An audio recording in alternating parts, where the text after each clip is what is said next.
Les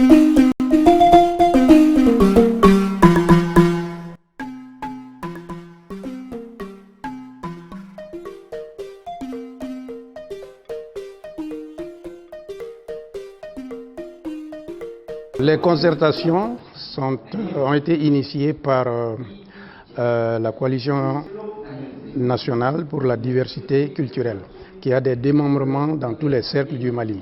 Donc les concertations que nous avons connues ont été des concertations réalisées dans les 7 cercles de la région de Sikasso. Et ces concertations concernent surtout les activités culturelles que nous essayons de diversifier et d'essayer de faire progresser. Les concertations ont servi au peuple et à tout le monde, à tous ceux qui les ont suivis, de nous conscientiser sur le niveau des déficits artistiques ici, enfin chez nous quand même, et nous a permis pareillement de savoir chercher des solutions. Nous avons commencé d'abord par recenser dans chacun de ces cercles un certain nombre d'acteurs culturels, des élus, des artistes, des autorités coutumières, traditionnelles, des autorités politiques et administratives. Une fois que nous avons fait cette réunion dans chaque cercle, nous avons organisé les concertations et entre eux, nous avons discuté durant 3 jours. Quels sont les problèmes? Quelles sont les solutions? Qu'est-ce qu'on peut faire? Ensemble, nous avons défini un plan d'action. La mise en place du réseau de diffusion et de distribution Sirabo est fonctionnelle. Ses principales activités sont l'organisation et la mise en place des logistiques et structures de gestion, la formation des élus, l'organisation de tournées. Nous avons donc, à partir d'octobre, lancé la première tournée avec Mamou Sidibé. Le spectacle a été merveilleusement accueilli. Partout, le public est sorti nombreux. Il y a eu des initiatives assez originales pour mobiliser le public. Au-delà des affiches, au-delà de la bande-annonce qui est passée sur la télévision, c'était aussi les ressortissants, les associations de tel ou tel lieu qu'on a essayé d'approcher pour les faire venir. C'est aussi des parrains et des marraines qui ont été choisis par les bureaux que nous avons mis en place dans chacun des cercles qui devaient parrainer ces spectacles-là. Ça a été aussi les radios de proximité qui ont été impliquées dans le processus. Nous avons fabriqué des marionnettes géantes pour pouvoir aussi toucher le public à travers leurs manifestations dans les rues. Donc, une fois que nous sommes arrivés dans les localités, il y avait des artistes locaux choisis par le bureau qui jouaient.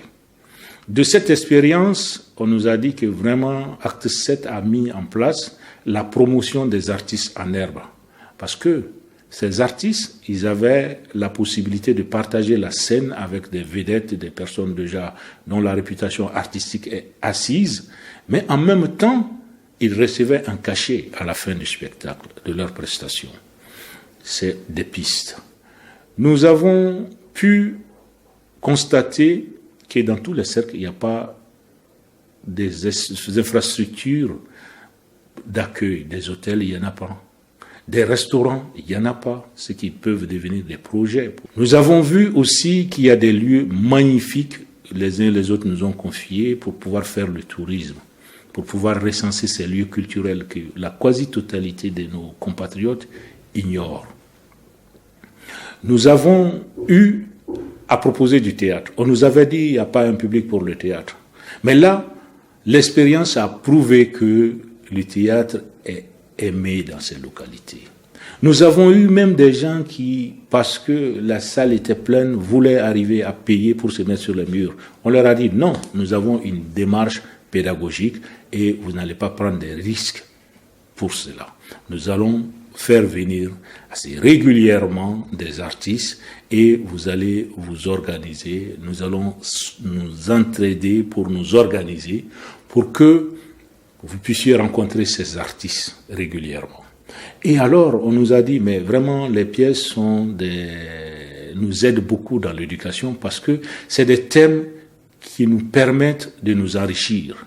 Et qui, quand je te parlais tout à l'heure des difficultés par rapport à l'éducation, l'alphabétisation, l'accès à l'information en général, y compris avec Internet, vous comprenez alors que des manifestations artistiques de théâtre comme celles que nous avons proposées puissent être des moments d'information, d'éducation et aussi de partage avec la communauté.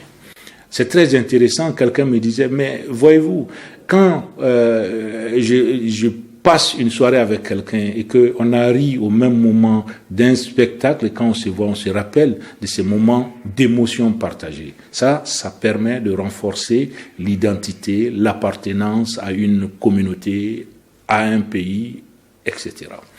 Voici des enjeux importants pour nous. Ces projets ont pu, après Mamou, nous avons amené Marc et Milohan Yakuba Sissoko avec Van Basti. Le rap est un genre aujourd'hui prisé beaucoup par les jeunes. Mais bon, on a connu des hip-hopeurs au Mali qui étaient beaucoup dans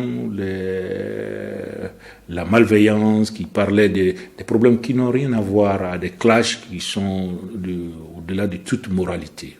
Mais avec Van Basti, comme avec Milmo, on nous a dit, mais c'était comme des prêcheurs, c'était des sermons, c'est des gens qui sont venus, qui nous ont ouvert les yeux, qui nous ont tenu des propos qui nous font plaisir, qu'on aime à entendre.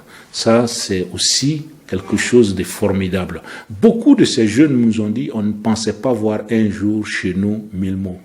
On ne pensait pas rencontrer Van Basti. Et alors, ça crée des émulations, ça permet d'élargir l'imaginaire de ces jeunes-là. Qu'est-ce qu'on peut donner aujourd'hui à une population à quasi % jeunes, sinon des possibilités de rêve, de bousculer les murs et d'aller beaucoup plus loin. S'est tenue à Sikasso du 12 au 18 décembre 2016 la 13e édition du Festival du théâtre des réalités. Réalité est pris dans le sens à quoi on s'identifie. Ce festival est né en 1996. Il est non institutionnel, mais plutôt d'initiative privée. Face à ces périls, il faut promouvoir des valeurs de tolérance, de vivre ensemble, créer des espaces de rencontre qui favorisent le dialogue.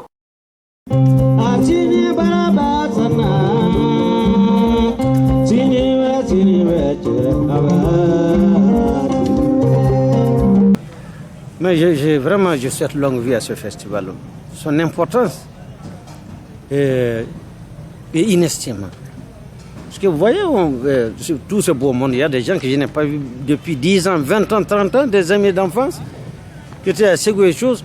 C'est pendant ce festival qu'on se rencontre. Parce que c'est la joie, c'est de la gaieté, c'est de la vraie retrouvaille. Et tout ce qu'on fait ici là, est sincère.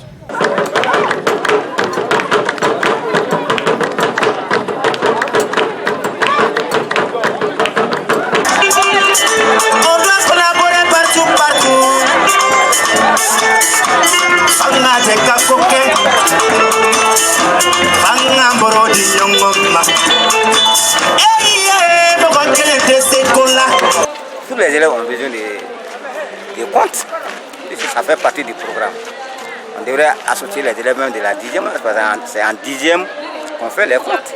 Ça nous permet de bien s'exprimer en français et ça nous donne des conseils aussi.